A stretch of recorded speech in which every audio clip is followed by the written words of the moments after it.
दोस्तों नमस्कार। गुरुजी competitive exam channel इसके पिछले वीडियो में आपको 12वीं में जो प्रश्न बैंक जारी की गई है माध्यमिक शिक्षा मंडल द्वारा उसके क्वेश्चन हल कराए थे। उसमें कुछ ऐसे क्वेश्चन थे प्रैक्टिकल के जिन्हें हल करना था और उनके सीधे हमने ऑप्शन आपको बता दिए थे। उन क्वेश्चन के लिए हमने अलग से वीडियो बनाया है जिनमें सिर्फ क्वेश्चन दिए गए हैं, प्रैक्टिकल दिए गए हैं, सवाल दिए गए हैं। उन सवालों को कैसे हल करना है तो ले चलता हूं उन क्वेश्चन की ओर मैं आपको। और देखिए यहाँ पर सबसे पहला जो क्वेश्चन इसमें रहेगा 11वां नंबर का क्वेश्चन आया था। उस 11वें नंबर के क्वेश्चन में क्या लिखा था? तो 11वें नंबर के क्वेश्चन में लिखा था कि x और y 2:3 के अनुपात में लाभ बांटते हैं। भविष्य में उन्होंने समान अनुपात में लाभ बांटना तय किया। कौन साझेदार किस अनुपात में त्याग करेगा आपको यहाँ पे बताना था। तो यहाँ पर दो साझेदार हैं x और y, दो साझेदार हैं और इन दोनों का अनुपात यहाँ पे दिया गया है x और y, और इनका अनुपात जो है 2:3 यहाँ पे दिया गया है। तो हम यह 2:3 यह अभी वर्तमान में यह साझेदार हैं, इस अनुपात में यह लाभ बांटते हैं, अर्थात यह वर्तमान अर्थात पुराना अनुपात इसे कहेंगे, लाभ बांटने का पुराना अनुपात। और उन्होंने यहाँ कहा कि भविष्य में यह दोनों समान अनुपात में लाभ बांटना तय करते हैं। समान अनुपात अर्थात 1/x को मिलेगा और 1/y को मिलेगा, अर्थात समान अनुपात हो गया। यह भविष्य का अनुपात या फिर इसे हम नया अनुपात भी कह सकते हैं। नया जब अनुपात हो जाएगा यह, तो अब आगे देखिए आप, यदि हम इसे हल करना तो दोनों का अनुपात कितना 2 और 3 कितना हो जाएगा 5, यानी x को 5 भाग में से 2 भाग मिलेगा। y का अनुपात 3 में से 5, यानी 5 भाग में से 3 भाग अभी मिलता है किसको, y को। भविष्य में वह समान अनुपात यानी 1/2, क्योंकि 1 और 1 2 होते हैं तो 1/2 और y को भी 1/2 अनुपात मिलेगा, ऐसा उन्होंने तय किया है। यहाँ पर हमें बताना है उन्हें त्याग अनुपात। और थ्योरी जब हमने पढ़ाया था तो आपको बताया था कि त्याग अनुपात जो होता है वह होता है पुराना अनुपात। पुराना अनुपात, इस पुराने अनुपात में से जब हम नया अनुपात घटा देते हैं तो हमें त्याग अनुपात पता चल जाता है। अर्थात हम इसे आगे पीछे भी कर सकते हैं। पुराना अनुपात निकालना तो इसे पक्षांतर कर देंगे तो भी हमें मिल जाएगा, लेकिन हमें सिर्फ त्याग अनुपात निकालना है। तो त्याग अनुपात हम कैसे निकालेंगे यह हम इस वीडियो में आपको बता देते हैं। यहाँ पर देखिए, सबसे पहले x की बात करते हैं। यहाँ पे जो साझेदार है x, इसके लिए हम अनुपात निकालते हैं कि यह त्याग करेगा या नहीं करेगा। त्याग को हम बलिदान भी कहते हैं, इतना याद रखना होगा हमें। तो यहाँ पे हम इस सूत्र पर हम इनके अनुपातों को जमा लेते हैं। x का पुराना अनुपात, पुराना कितना है 2/5, तो हम पुराना अनुपात 2/5 लिख देते हैं, माइनस का निशान लगा देते हैं। नया अनुपात किसका, x का, तो यह जो है वह नया अनुपात हो जाएगा 1/2, यहाँ पे नया अनुपात हो गया। अब देखिए दोनों का हम एलसीएम ले लेते हैं, लघुत्तम लेंगे तो 5 और 2 का एलसीएम जो आएगा वह 10 आएगा, 5 दूनी 10, इससे छोटी संख्या नहीं आएगी। अब 5 का पहाड़ा इतनी बार पढ़ना कि 10 से आगे ना बढ़े, अर्थात 5 दूनी 10, 2 बार गया भाग, उस 2 का गुना ये ऊपर वाली जो अंश लिखा है उस पे कर देना है, यानी 2 दूनी 4 हो जाएगा। जो निशान है माइनस का तो माइनस लगा दिया हमने। और देखिए अब आया 2, जो हर है इसका पहाड़ा ऐसा पढ़ना कि 10 से आगे ना बढ़े, अर्थात सीधी सीधी हम बात करते हैं कि 2 पंचे 10, 5 बार यहाँ पे भाग जाता है, उस 5 का गुना यह अंश से कर देते हैं तो 5 एकम 5 हो जाता है। अब देखिए यहाँ पे 5 माइनस का है और 4 प्लस का है, अर्थात माइनस जो है 1 आ जाएगा और इसके बटे हो जाएगा 10। एक अंको x का निकला। इसी प्रकार हम यहाँ पे देखिए y का निकालते हैं, और y का कैसे निकालेंगे तो सेम प्रोसेस रहेगी y का निकालने की।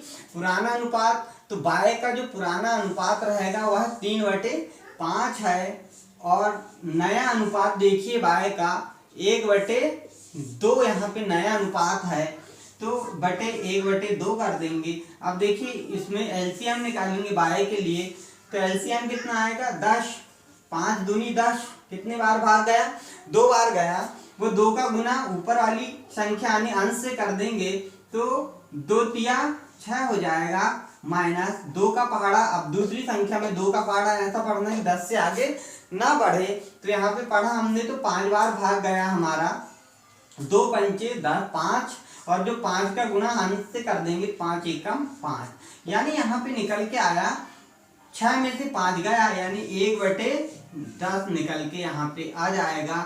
और देखिए यह कितना y का अनुपात हो गया।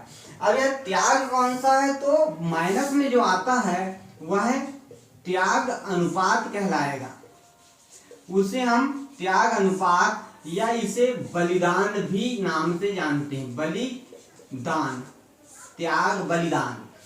और जो यह 1/10 है इसके पास है, यानी यह कौन सा लाभ अनुपात या फिर प्राप्ति अनुपात भी इसे कहते हैं। तो बिल्कुल आपको समझ में आ गया होगा। अब जिसका भी पूछे कोई भी इस टाइप का सवाल हो वह हम यहाँ पे हल कर सकते हैं। हमारी प्रश्न बैंक का अगला क्वेश्चन क्या है, क्वेश्चन नंबर जो हमारा 13 था प्रैक्टिकल, इसको हल करते हैं। और यह क्वेश्चन क्या था कि पिछले 4 वर्षों की औसत लाभ 8,000, 12,000, 10,000 रुपये हैं और 10,000 हैं। 2 वर्षों के औसत लाभ के आधार पर ख्याति का मूल्य होगा, आपको बताना है। 4 ऑप्शन थे हमारे। तो आज 13वां क्वेश्चन जो है इसे हम हल कैसे करेंगे, हमें ख्याति ज्ञात करना है और वह भी औसत लाभ विधि से। और इसके लिए भी हमने आपको वीडियो बनाया है कि औसत लाभ विधि द्वारा कैसे मूल्यांकन किया जाता है। तो लीजिए यहाँ पे हम बताते हैं आपको, ख्याति औसत लाभ के आधार पर जो ख्याति का मूल्यांकन होता है वह ख्याति बराबर होता है औसत लाभ गुणित क्रय वर्ष होता है। और यह जो क्रय वर्ष होता है, तो यहाँ पर सवाल जब हम पढ़ते हैं तो 2 क्रय वर्ष दिया है, इसलिए 2 हो गए क्रय वर्ष। औसत लाभ हमें निकालना होगा, तो औसत लाभ निकालने के लिए एक सूत्र है, उसे हम यहाँ लिखते हैं। औसत लाभ बराबर होता है विगत वर्षों के लाभ या हानि, विगत वर्षों के लाभ या हानि, और इसमें बटे हम कर देते हैं कुल वर्षों की संख्या। जितने वर्षों का हम लाभ या हानि यहाँ पे लिखेंगे उसकी संख्या, वर्षों की संख्या यहाँ पे लिखी जाएगी। अब देखिए हमारे सवाल में दिया है कि विगत वर्षों के लाभ यहाँ पे दिए गए हैं 8,000, 12,000, 8,000 धन 12,000 यहाँ पे दिया गया है धन। आगे देखिए आप 10,000 और 10,000, 10,000 और 10,000। अब देखिए कितने वर्ष होगा, 1 2 3 4, तो भाग दे देंगे हम वर्षों की संख्या का, 4 का भाग दे दिए। अब 4 का भाग दिए, सबको जोड़ते हैं हम यहाँ पे, तो 8 और 12 20 और 10 30 और 10 40। यहाँ पे देखिए 40,000 हो गया, 40,000 बटे यहाँ भाग दे देंगे 4 का, तो यहाँ पे देखिए औसत लाभ जो निकल के आएगा 4 एकम 4, 1 2 3 4, तो यहाँ पे शून्य हो जाएंगे 4, यानी 10,000। यह 10,000 जो निकल के आया यह कहलाएगा औसत लाभ। और औसत लाभ हमें मिल गया 10,000, इसलिए हम औसत लाभ की जगह 10,000 लिख देंगे। और अब देखिए दोनों का गुना कर देंगे, तो गुना करने पर 10 दूनी 20,000, जो 20,000 हमें यहाँ पे ख्याति प्राप्त हो जाएगी। इस प्रकार से हम इसका उत्तर यहाँ पे हल कर सकते हैं। तो बिल्कुल आपको समझ में आया होगा। यदि कोई कहीं पे डाउट्स होता है तो आप हमसे क्वेश्चन कर सकते हैं, सवाल पूछ सकते हैं कमेंट्स में। क्वेश्चन नंबर 15 की हम बात करते हैं, जो प्रश्न बैंक में दिया गया है। तो एक व्यवसाय में विनियोजित पूंजी 3 लाख रुपए और लाभ 90,000 रुपये है। सामान्य ब्याज की दर यानी रिटर्न की दर 15% है। पूंजीकरण विधि के अनुसार ख्याति की धनराशि होगी। आपको ख्याति की धनराशि यहाँ पे ज्ञात करना है, अर्थात ख्याति कितनी होगी। तो यहाँ पर देखिए पूंजीकरण जो मूल्य है वह पूंजीकरण दो प्रकार से किया जा सकता है और पूंजीकरण करने के लिए दो विधि का प्रयोग किया जाता है। एक तो पहली विधि होती है औसत लाभ विधि और दूसरी विधि होती है अधिलाभ विधि। तो यह सवाल में हम देखते हैं विनियोजित पूंजी जो है उसके अनुसार हम यहाँ पे औसत लाभ विधि द्वारा निकालते हैं। तो यहाँ पर ख्याति बराबर जो होगा, ख्याति बराबर औसत लाभ का, यहाँ पे देखते हम कि औसत लाभ का पूंजीकरण मूल्य, औसत लाभ का पूंजीकरण मूल्य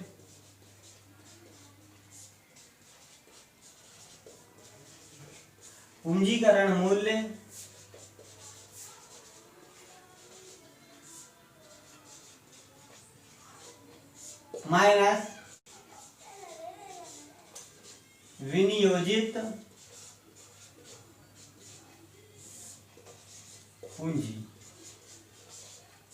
अब यहाँ पर औसत लाभ का पूंजीकरण मूल्य कैसे ज्ञात किया जाएगा, तो यह देखिए औसत लाभ का पूंजीकरण मूल्य कैसे निकालेंगे हम। औसत लाभ का पूंजीकरण मूल्य,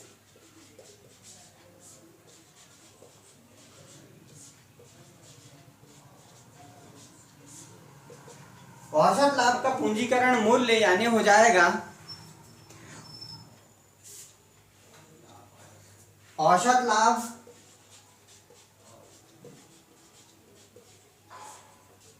लाभ गुणित सामान्य ब्याज, या फिर लाभ भी होता है, लाभ की दर गुणित 100 हो जाएगा। यह किसका है, औसत लाभ का पूंजीकरण मूल्य निकालेंगे। दूसरा नंबर आप यहां देखिए, यहां पर विनियोजित पूंजी कैसे निकालेंगे, तो वह भी हम यहां देख लेते हैं। विनियोजित पूंजी बराबर, विनियोजित पूंजी जो है वह विनियोजित पूंजी बराबर हो जाएगा कुल वास्तविक संपत्ति, कुल वास्तविक संपत्ति माइनस बाह्य दायित्व।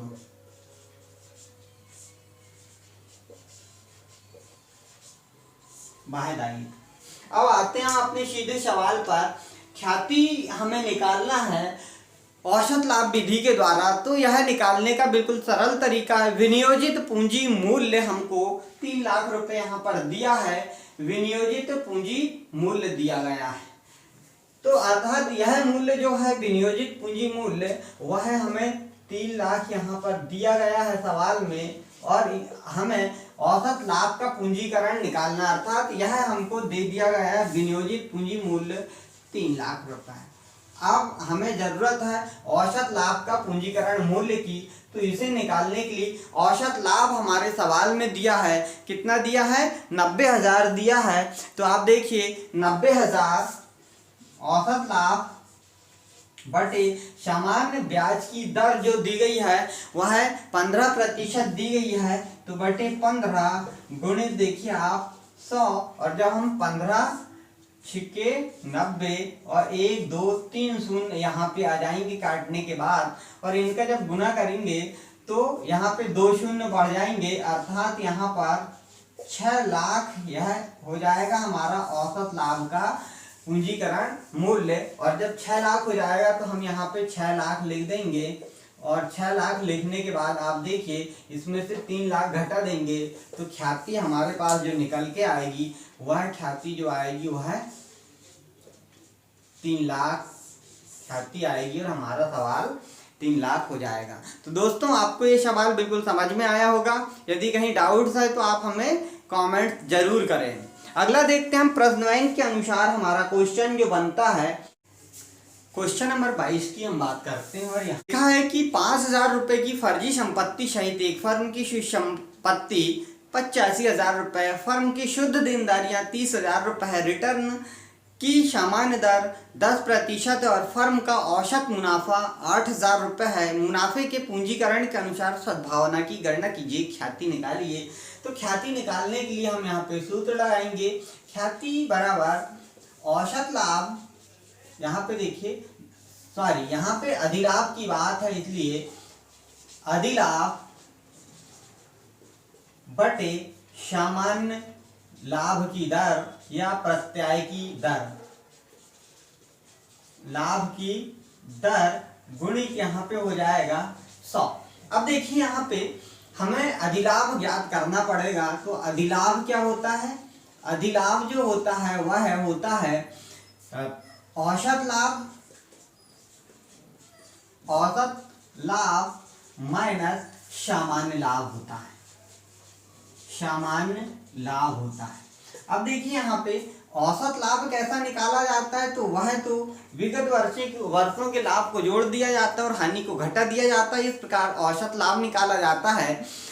लेकिन यहाँ पे सवाल में औसत लाभ हमें यहाँ पे 8,000 रुपए दिया हुआ है, इसलिए निकालने की आवश्यकता नहीं है। लेकिन सामान्य लाभ नहीं दिया है और सामान्य जो लाभ है वह हमें निकालना होगा। तो सामान्य लाभ जो होता है विनियोजित पूंजी, विनियोजित पूंजी गुणित दर बटे यहाँ पर 100 हो जाएगा।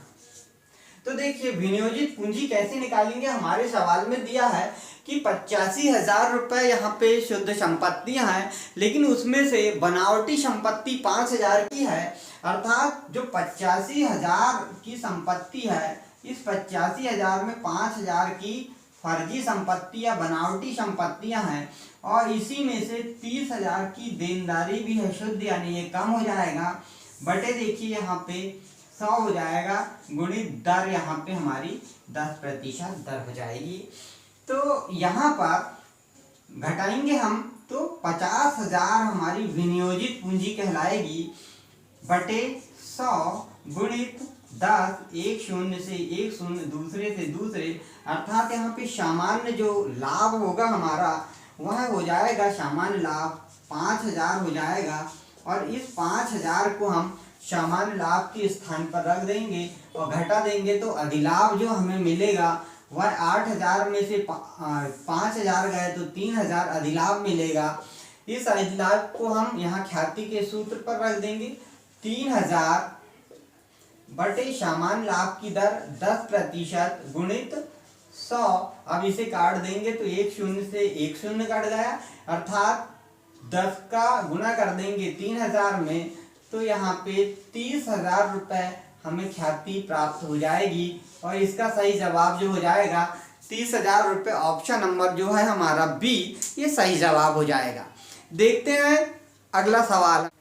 क्वेश्चन नंबर 24 हमारा कि एक साझेदारी फर्म द्वारा नियोजित पूंजी, यानी वह पूंजी जो हमने लगाया है 5 लाख रुपए है और इसका औसत लाभ 60,000 रुपये है। समान प्रकार के व्यवसाय में रिटर्न की दर 10% है। सुपर मुनाफे की राशि क्या होगी, हमको हल करना है। तो क्वेश्चन नंबर 24 का देखिए यहाँ पे हमें बता दिया है अधिलाभ ही ज्ञात करना है। यहाँ पे अधिलाभ विधि द्वारा ख्याति निकालना है पूंजीकरण विधि से। तो औसत लाभ जो हमें दिया है, तो आप देखिए सवाल में औसत लाभ 60,000 यहाँ हमें पहले ही बता दिया गया है, 60,000 रुपये है। सामान्य लाभ कैसे निकालेंगे? तो विनियोजित पूंजी जो दी गई है इससे निकालेंगे। तो विनियोजित पूंजी हमारे पास देखिए 5 लाख रुपए है और इस 5 लाख में दर जो है हमारे पास वह है सामान्य रिटर्न की दर 10% है। 10 बटे यहाँ पे 100 हो जाएगा। अब देखिए यहाँ पे हम काट देते हैं इसको, तो 2 शून्य से 2 शून्य काट दिए, अर्थात यहाँ पर हमारे पास सामान्य लाभ कितना बचा, 50,000 बच जाएगा। इस 50,000 को सामान्य लाभ को हम यहाँ पे लिख देते हैं, सामान्य लाभ के स्थान पर 50,000, और यहाँ पे अधिलाभ निकल के आएगा हमारे पास 10,000 रुपए। इस 10,000 को आप देखिए अधिलाभ के स्थान पर हम लिख देते हैं 10,000 बटे सामान्य लाभ की दर 10% गुणित 100। अब काट देंगे तो एक शून्य से एक शून्य, अर्थात ख्याति जो हमें निकल के मिलेगी वह 1 2 3 4 और 1 5 शून्य। 1 लाख रुपए हमें ख्याति यहाँ प्राप्त हो जाएगी। और देखिए ऑप्शन नंबर जो है वह बी जो है 10,000 लिखा है उसे हमने सुधार के 1 लाख कर दिया, यह सही जवाब हो जाएगा क्वेश्चन नंबर 24 का ये उत्तर। क्वेश्चन नंबर 27 देखिए कि फर्म में विनियोजित पूंजी कुल 8 लाख रुपए है, उचित रिटर्न की दर 15% है और वर्ष के लिए लाभ 12 लाख रुपए है।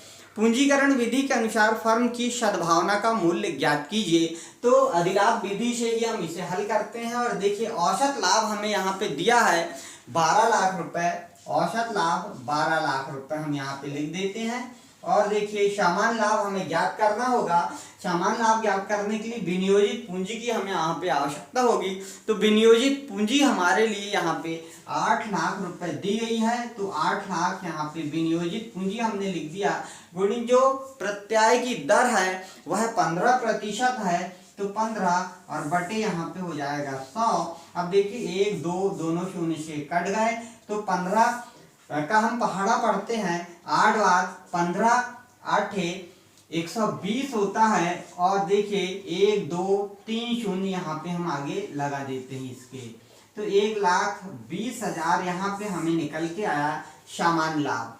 हम यहाँ पर 12 लाख में से सामान्य लाभ 1,20,000 कम कर देते हैं, तो यहाँ पर अधिलाभ हमें मिलेगा 10,80,000 यहाँ पे हमें मिल जाएगा अधिलाभ। जो अधिलाभ मिलेगा इस अधिलाभ को हम यहाँ रखते हैं ख्याति के लिए 10,80,000 बटे सामान्य लाभ की दर जो है हमारी वह है 15%, तो 15 गुणित 100 कर लेंगे इसे, 105 हो जाएगा। यहाँ पे बचेगा 3 शून्य, 15 दूनी 30 हो जाएगा, और 1 2 3 शून्य यहाँ पे आगे लगा देंगे हम। आगे देखिए इसमें 2 शून्य ये भी जोड़ देंगे तो 72, 2 शून्य और 3 शून्य, यानी 72 लाख इसका सही जवाब निकल के आएगा। और 72 लाख जो है हमारा देखिए सी ऑप्शन जो है वो बिल्कुल सही जवाब यहाँ पर हो जाएगा। हमारी प्रश्न बैंक से क्वेश्चन नंबर जो रहेगा 29वां देखते हैं हम, क्वेश्चन नंबर 29। और क्वेश्चन नंबर 29 क्या है कि x, y और z 3, 5, 3 और 2 के अनुपात में लाभ बांटते हैं और नुकसान साझा करने की वाली फर्म में भागीदार हैं। भागीदार 3, 2, 1 के अनुपात में भविष्य में मुनाफे और नुकसान को साझा करने का फैसला करते हैं। अनुपात में परिवर्तन के कारण प्रत्येक साथी का लाभ या बलिदान होगा, आपको बताना है। और सभी का ABCD 4 ऑप्शन दिए गए हैं। अर्थात यहाँ हम हल करते हैं, सॉल्व कैसा करना है। तो सॉल्व करने के लिए आप देखिए यहाँ पर हमें त्याग अनुपात निकालना होगा। और त्याग अनुपात जो होता है वह आप जानते हैं, त्याग अनुपात होता है पुराना अनुपात माइनस नया अनुपात, पुराना अनुपात माइनस नया अनुपात। अब 3 साझेदार हैं यहाँ पर x, y और z, तो x का सबसे पहले निकालते हैं, फिर y का निकालते हैं और z का निकालते हैं। ये 3 साझेदार हैं, इन तीनों साझेदारों का त्याग या बलिदान या प्रॉफिट लाभ अनुपात हमें ज्ञात करना है। तो सबसे पहले हम सीधे यहाँ देखिए जो पुराना अनुपात है, इस पुराने अनुपात की ही बात कर लेते हैं हम यहाँ पे। और पुराना अनुपात जो है देखिए आप x का कितना है 3, 5, 3, 2, 5, 3 और 2, ये तीनों के अनुपात है। और नया अनुपात देखिए आप, इनके अनुपात हैं 3, 2, 1, 3, 2 और 1। अब हम इन्हें 3, 5, 3 और 2 यानी कितना हुआ 10 हुआ, सबके बटे हो जाएगा 10। 10 भाग में से x को मिलता 5, y को मिलता 3 और z को मिलता है 2। इसी प्रकार नया अनुपात इन्होंने बनाया 3, 2, 1 यानी 3 और 2 5 और 1 6। 6 भाग में से 3 भाग लेगा x, 6 भाग में से 2 भाग लेगा y और 6 भाग का 1 भाग लेगा x। पुराना अनुपात माइनस नया अनुपात सभी का माइनस कर देते हैं। अब सीधा इनका हम निकाल लेते हैं। देखिए इसका एलसीएम हम लेते हैं x का 30, 10 तिया 30 और 6 पंचे 30 जाएगा यहाँ पे, तो 10 तिया 30, 3 बार गया, 3 पाँचे यहाँ पे आ जाएगा 15 माइनस देखिए 6 पंचे 30 और 5 तिया 15 यहाँ पे आ जाएगा 0/30। दूसरा देखिए y का हम यहाँ पे लेते हैं 30 आया, 10 तिया 30, 3 तिया 9, 6 पंचे 30 तो 5 दूनी यहाँ पे आएगा 10 और 10 आया तो हमने देखा तो -1/30 आ जाएगा। दूसरे का तीसरा देखते हैं हम z का, तो यहाँ पे एलसीएम आया 30 और 30 आया तो 3 दूनी 6 -5 यानी 1/30। अब इसमें यहाँ पे इसे x का ना ही त्याग हो रहा है और ना ही इसे कोई फायदा हो रहा है, प्रॉफिट हो रहा है। y का यहाँ पे त्याग करना पड़ेगा और z को यहाँ पर प्राप्ति होगी। तो सवाल का ऑप्शन नंबर आप देख लें, x जो है इसे कुछ नहीं मिल रहा, नील, y का सेक्रीफाई हो रहा है 1/30 और z को गेन हो रहा है 1/30। ऑप्शन नंबर सी बिल्कुल यहाँ पे सही जवाब हो जाएगा। लीजिए इसके बाद अगला क्वेश्चन नंबर 30 पर आते हैं। ए बी और सी 7:3:2 के अनुपात में लाभ या हानि विभाजन करने वाले साझेदार हैं। जनवरी 19 से उन्होंने 8%, 4% और 3% के अनुपात, परसेंट लिखा ये अनुपात है, 8:4:3 के अनुपात में लाभ या हानि साझा करने का फैसला किया। लाभ हानि साझा अनुपात में परिवर्तन के कारण बी का लाभ या बलिदान आपको बताना है। तो ए बी सी, अब यहाँ पर त्याग अनुपात हमें निकालना है। त्याग अनुपात ए बी सी, 3 साझेदार हैं, उन तीनों के हम यहाँ पे नाम लिख लेते, ए बी और सी। 3 साझेदार हैं। सबसे पहले ए का हम बताते हैं आपको निकाल के। इनके अनुपात जो है वह है 7:3:2, 7:3 और 2। और देखिए आप जो नया अनुपात इनका है वह नया अनुपात है 8:4:3, 8, 4 और 3। इनको जोड़िए, 7, 3, 10 और 2, 12। 7 यहाँ पे 12 हो जाएगा, 3/12 हो जाएगा और 2/12 हो जाएगा। इसी प्रकार 8 और 4 12, 12 और 3 15 हो जाएगा। अब देखिए यहाँ पे सभी का 15 हो जाएगा। अब सबका एलसीएम लेना होता है, तो एलसीएम जैसे हम लेंगे तो यहाँ पे 60 इसका एलसीएम आएगा, तो 12 पंचे 60, 5 बार भाग गया 5 यहाँ पे 35, माइनस है नया अनुपात माइनस पुराना अनुपात, माइनस 15 5 75 ज्यादा हो रहा, 15 चौ 60, 4 बार गया 8 चौ 32 यहाँ पे हो जाएगा। तो यहाँ पे निकल के जो आएगा, घटाएंगे 35 में से 32 गया तो आप देखिए 3/60 आ जाएगा यहाँ पे। इसी प्रकार जो बी है इसका एलसीएम आया 60 आया तो 12 पंचे 60 और 5 तिया यहाँ पे आ जाएगा 15, माइनस देखिए आप 15 चौ 60, 4 चौ 16 हो जाएगा, तो यहाँ -1/60 यहाँ पे उत्तर आ जाएगा। इसी प्रकार सी की हम बात करते हैं और सी का एलसीएम आ जाएगा यहाँ पे 60, 12 पंचे 60 तो 5 दूनी 10 हो जाएगा, माइनस 15 चौ 60 तो 4 तिया 12 हो जाएगा। और देखिए 12 में से 10 गया तो -2/60 यहाँ पे उत्तर आ जाएगा। अब यहाँ पे पूछा हमसे कि बी का लाभ या बलिदान आपको बताना है, तो जो बी है इसका लाभ हुआ या बलिदान आपको बताना है, तो यह बी का बलिदान है, त्याग है, उसे त्याग करना होगा 1/60 भाग। बिल्कुल आपको समझ में आया होगा। और यदि आप पहली बार हमारे चैनल पर आए तो हमारे चैनल को सब्सक्राइब करना ना भूलें। एक और क्वेश्चन रह गया, उसकी भी हम यहाँ पे बात करते हैं। और 18 जो है क्वेश्चन नंबर, उसमें लिखा ए और बी एक फर्म में लाभानी विभाजन में समान रूप से साझेदार थे। 1 अप्रैल 2019 से वे 4:3 के अनुपात में मुनाफे को साझा करने पर सहमत हुए। लाभ साझा अनुपात में परिवर्तन के कारण ए का लाभ या बलिदान बताना है। क्वेश्चन नंबर 18, तो हमें निकालना है त्याग अनुपात। और त्याग अनुपात जो होता है वह आपको मालूम है पुराना अनुपात माइनस नया अनुपात। और इसमें हमें इस सूत्र पर हमें रखना होगा जो साझेदार हैं उनके अनुपातों को। ए और बी 2 साझेदार हैं और ए और बी दोनों के अनुपात को हमें ज्ञात नहीं करना है, सिर्फ ए बी का करना है। लेकिन हम आपको दोनों का हल करके यहाँ बता देते हैं।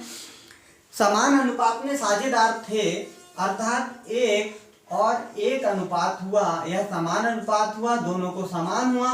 1 और 1 2 हो गए, तो सब इसके बटे 2, इसके भी बटे 2 हो जाएंगे, क्योंकि दोनों को जोड़ दिया गया यहाँ पे। अब देखिए माइनस नया अनुपात कैसे निकालेंगे, तो उन्होंने दिया कि 4:3 में साझेदार है, तो 4:3 दोनों को जोड़े, 4 3 7, तो इसके बटे बी के बटे भी 7 और ए के बटे भी 7।